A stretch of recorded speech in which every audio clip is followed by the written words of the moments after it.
When you heard what Mr. Trump had to say about Africa, as a person who knows Africa, has dedicated his life to sharing African culture, how did you feel? It's a mixed feeling. Obviously, I would hate for anyone to describe where I am from, which I love so much, as an S-hole. But at the same time, I would love to take that as a way of being inspired. You know, having to be inspired for our leaders to be able to see what has been said about us, and for us to continue the work that we have been doing to get to the level that we ourselves can say we're satisfied with what we're doing. So I hope our leaders back home are listening to what has been said, or what has been used to describe us, and for us to even work harder. And if you think about it, I mean, Africa, or most African countries in itself, just gained their independence, I mean, not too long ago.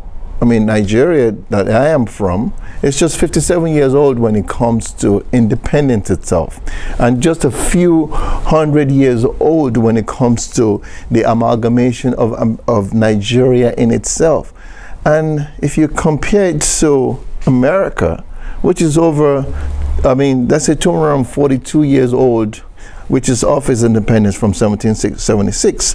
For that to have happened, for all work, all hands on deck to build America, well, if I have all hands on deck to build where I am from, obviously we'll be in greater shape. So much technology and all. And if you think about it, most of all the brains, all the wonderful brains are coming over to America to help build America. We don't have that.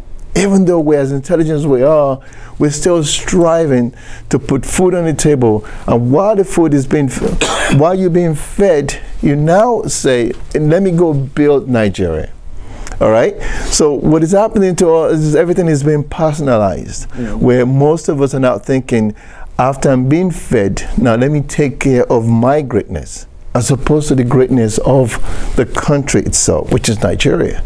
You know, so I think it's either an injustice for a country that helped put us in the state that we're in to now point fingers and say we are from an S-hole.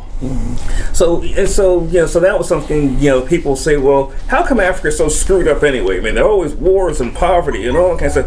Why is Africa so screwed up? Africa, like you said, a civilization begins in the beautiful country of, I mean, the beautiful continent of Africa. But at the same time, there was a colonization on Africa, and that colonization,